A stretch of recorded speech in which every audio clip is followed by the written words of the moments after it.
같이 보실 말씀은 출애굽기 9장 27절로 35절까지의 말씀입니다. 한 목소리로 말씀 합독하시겠습니다. 바로가 사람을 보내어 모세와 아론을 불러 그들에게 이르되 이번은 내가 범죄하였노라. 여호와는 의로우시고 나와 나의 백성은 악하도다. 여호와께 구하여 이 우레소리와 우박을 그만 그치게 하라. 내가 너희를 보내리니 너희가 다시는 머물지 아니하리라.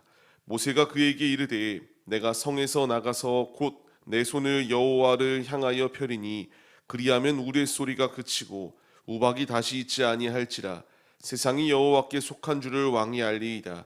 그러나 왕과 왕의 신하들이 여호와 하나님을 아직도 두려워하지 아니한 줄을 내가 아나이다. 그때에 보리는 이삭이 나왔고 삼은 꽃이 피었으므로 삼과 보리가 상하였으나 그러나 밀과 쌀보리는 자라지 아니한 고로 상하지 아니하였더라. 모세가 바로를 떠나 성에서 나가 여호와를 향하여 손을 펴매 우레소리와 우박이 그치고 비가 땅에 내리지 아니하니라. 바로가 비와 우박과 우레소리가 그친 것을 보고 다시 범죄하여 마음을 완악하게 하니 그와 그의 신하가 꼭 같더라. 바로의 마음이 완악하여 이스라엘 자손을 내보내지 아니하였으니 여호와께서 모세에게 말씀하신가 같더라. 아멘. 할렐루야. 오늘도 예배의 자리 가운데 모이신 성도님들 주님의 이름으로 환영하고 축복합니다. 같이 나눌 말씀의 제목은 죄를 인정하는 것으로 멈춰서는 안 됩니다라는 말씀의 제목 가운데서 은혜를 나누도록 하겠습니다. 사람은 순간을 모면하기 위하여 거짓 자백하는 경우들이 참 많습니다. 이 순간만 모면할 수 있다면 무엇이든지 할 수 있을 것이다라고 하는 확신 가운데서 그 순간을 모면기 위하여 거짓을 고하고 남을 속이며 그 순간만큼만 이와 같이 문제를 해결하고자 하는 이런 죄성 가득한 모습들이 가득합니다.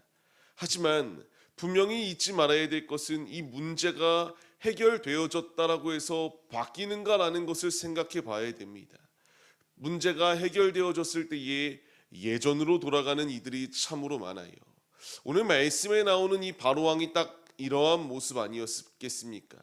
재앙들을 계속하여 마주하다 보니까 마음에 근심이 쌓이고 자신만 재앙을 당하는 게 아니라 애굽의 모든 이들이 이와 같이 고통당하니 자신의 왕권조차 이와 같이 그 모든 위기가 있다라는 판단하에 모세 앞에서 거짓 자백을 하고 거짓으로 내가 항복하는 것처럼 이렇게 고백하고 있었던 것이 당시의 모습이에요. 어떻게 말하였습니까? 내가 범죄하였다라고 시인합니다. 자신이 이번만큼은 죄를 범하였다. 나와 나의 백성은 악하다라고 이렇게 말하며 이 순간을 모면하기 위하여 제발 좀 이 우박이 그칠 수 있도록 간구해달라. 내가 너희를 반드시 내보낼 것이고 다시는 여기 머물지 아니할 것이다. 순간을 모면하기 위하여 온갖 좋은 말로 이와 같이 회유하고 설득하려고 하였던 바로왕의 모습을 발견할 수 있습니다. 하지만 이 모습은 근본적인 문제가 해결되어진 것이 아니기 때문에 어떻게 하면 이 위기를 모면할 수 있을까는 생각하였지만 왜 이 문제가 닥쳤는지에 대하여 고민하고 돌이키고자 하는 마음이 없었기에 결국 더 큰 재앙, 곧 10가지의 재앙을 다 마주하며 고꾸라질 수밖에 없었던 것이 이들의 모습이었다라는 것을 분명하게 말씀해 주십니다.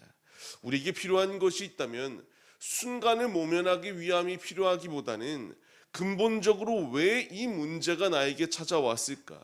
이 문제를 통하여 하시고자 하는 주님의 뜻이 무엇일까를 우리가 바라보며 하나님께로 돌아가고 하나님께서 주시는 말씀 가운데에 결단할 수 있는 믿음의 모습이 우리에게 필요합니다.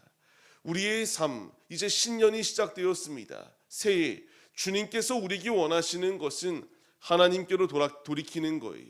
말로는 내가 죄를 범하였다. 말로는 내가 주님께 서겠다. 결단하고 고백하지만 그의 삶이 변화되지 아니하는 모습 가운데 놓여 있다면 이 바로왕과 다를 바가 무엇이 있겠습니까?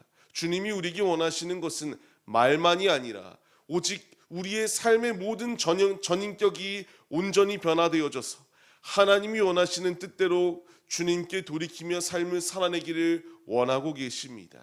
삶을 시작하는 우리의 모습들, 이제 우리가 주님의 말씀에 반응하여서 하나님께서 나에게 원하시는 중심이 무엇일까를 고민하시고 고민으로 그치는 것이 아니라 여호와께로 돌이켜 주님 안에 참되게 세워지는 믿음의 도구들이 우리들의 모습이 되시기를 바랍니다.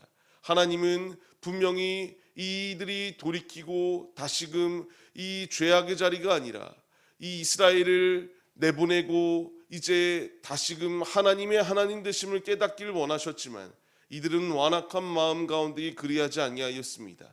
이제 순간을 모면하기 위하여 간구해달라고 이렇게 간청을 하였을 때에 모세는 분명히 알았습니다. 이들이 돌이키지 아니할 것을. 하지만 하나님의 뜻을 나타내기 위하여 간청하였습니다. 이 모세가 간구하였을 때에 그 자신들을 죽이려고 달려들었던 이 우박이 그쳐졌던 것이 당시의 상황입니다. 이것이 바로 기도의 힘임을 우리에게 분명히 말씀해 주세요. 하나님의 사람이 하나님 앞에 기도할 때에 하나님께서 기도를 들어주셨다. 우리의 새해가 바로 이와 같은 모습이 되어야 됩니다. 주님께 단순히 나만을 위한 기도가 아니라 하나님께서 원하시는 것, 하나님께서 이 애굽 전역 가운데에 하나님이 진정한 신이심을 나타내시겠노라고 하는 이 분명한 목적을 가지고 나아가셨을 때에 이 모세가 순종하며 기도할 때 이와 같이 하나님의 살아계심이 애굽과 주변에 있는 이웃 나라들 가운데에 하나님의 뜻이 나타났던 것처럼 하나님의 살아계심을 나타내는 기도가 우리에게도 필요하다라는 것을 말씀해 주세요.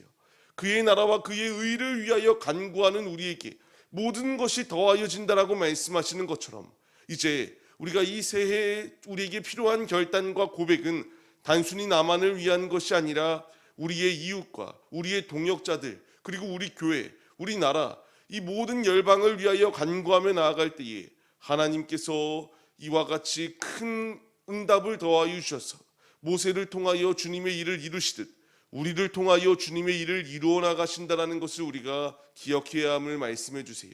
이제 우리가 말씀에 반응하여서 매일의 나의 삶의 자리 가운데서 기도하고 결단하며 믿음의 자리로 나아가시기 바랍니다. 하나님이 원하시는 자는 그냥 이와 같이 하나님을 무시하는 자가 아니라 사모하는 자를 찾고 계세요. 순간에 실패하였다고 해서 하나님은 내팽겨치지 아니하십니다. 끝까지 품어주세요.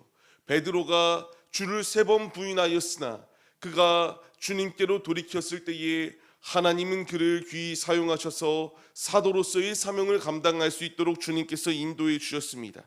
돌이켜 회개할 때만이 살 수 있고 돌이켜 주님께로 나아올 때에지만이 우리가 살 수 있음을 잊지 말아야 합니다. 삶을 시작하는 우리의 모습들, 이제 이전에 나의 삶이 죄로 오염돼 있었다. 이것은 중요하지 않아요. 회개하고 돌이키고 결단하며 주님을 위하여 삶을 살아내는 이 믿음의 모습이 우리에게 있으면 됩니다. 귀히 쓰임받는 제자로 우리를 부르시는 주님, 이 2026년도를 시작할 수 있도록 인도하시는 주님의 이 모든 음성에 우리가 순종하여서 삶의 자리 가운데서 이 악독이 가득한 세상과 서로 겸하며 삶을 살려고 행하기보다는 이 모세와 같이 이 맹렬한 공격 가운데서도 가감없이 하나님의 진리의 말씀을 선포할 수 있는 믿음, 이 패역한 시대 가운데서도 이와 같이 기도하여 주님의 응답을 받고 주님의 살아계심을 널리 증거할 수 있는 믿음의 용사들이 바로 우리들의 모습이 되시기를 주님의 이름으로 간절히 축원합니다. 기드온과 300용사의 모습들, 결코 미디안의 이 13만 5천 명이라고 하는 군사들과 싸울 이 요건이 되지 않았습니다. 하지만 하나님이 함께 하시면 됩니다. 우리에게 필요한 것은 말만 휘황찬란하게 언변만 뛰어난 것이 중요한 것이 아니라 진정으로 주님 앞에 엎드리는 믿음, 진정으로 주님의 도우심을 구하며 생명의 자리로 나아가는 것, 이것이 주님의 참된 축복을 받고 주님 안에 온전히 세워지고 승리할 수 있는 유일한 길임을 우리가 잊지 마시며 바로왕과 같이 교만한 자리가 아니라 나를 낮추고 온전히 주님 앞에 순복하며 믿음의 자리로 나아가 주께서 주시는 힘으로 힘차게 승리해 나아가시는 복된 삶의 모습들이 오늘의 우리의 삶의 모습이 되시기를 주님의 이름으로 간절히 축원합니다.